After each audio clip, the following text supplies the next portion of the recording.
नंद बाबा गए यशोदा मैया से कहे, मैया लाला का नामकरण हो जाए। रोहिणी माता को भी बुलाया।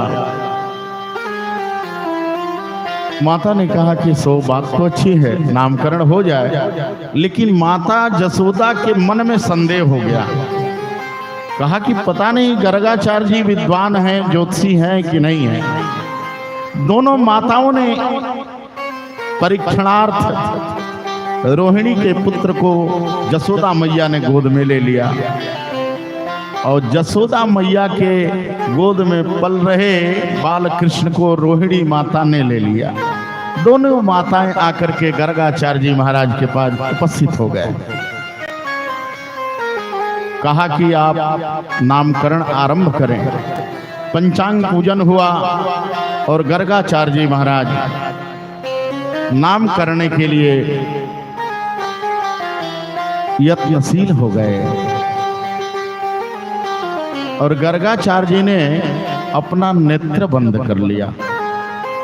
जैसे ही रोहिणी के पुत्र को देखा तो इनका आंख खुला ही रह गया, मुंह खुला ही रह गया और इनकी त्राटक समाधि लग गई।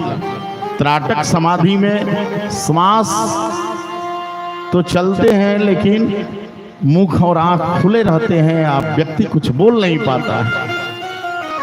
अब धीरे धीरे श्वास भी बंद हो गया।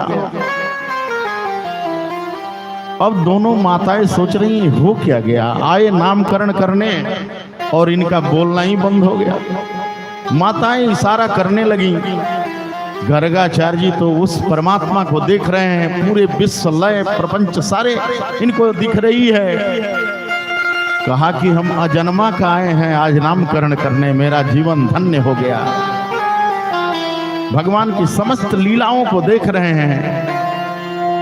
और दोनों माताओं ने गर्गाचार्य जी को दोनों तरफ से इशारा करना शुरू कर दिया। कहा बाबा, एक माता ने तो कहा लगा कि बाबा का जय श्री राम हो गया, बाबा चले गए, आए थे नाम करने तो चले ही गए। यशोदा मैया ने कहा थोड़ा तेज झटका दिया जाए। दोनों माताओं ने गर्गाचार्य जी को तेज झटका दिया।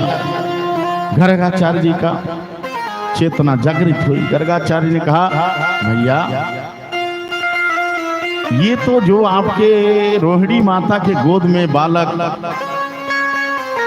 ली हुई हैं, ये तो साक्षात भगवान ने इशारा किया। अरे रुको रुको, सही बात बता दोगे तो जो वात्सल्य भाव है समाप्त हो जाएगा, फिर ठाकुर जी हो जाएंगे, फिर अलमारी पर तख्ते पर और मिश्री का भोग और दूध का भोग, दही का भोग लगने लगेगा और मुझे तो माखन खाना है।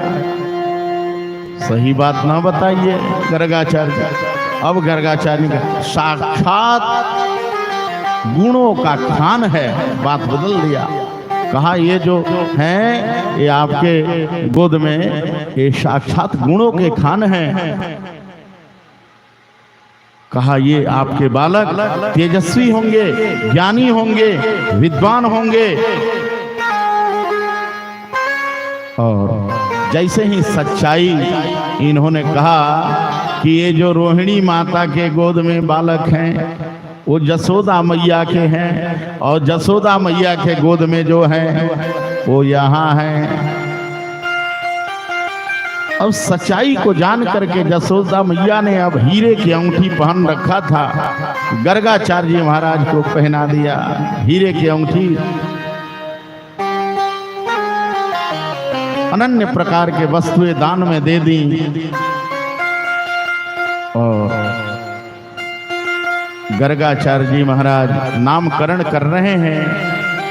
अयम ही रोहिणी पुत्रो रमयन् सुहृदो गुणैः आख्यास्ते राम इति बलाधि कद्या बलम विधु।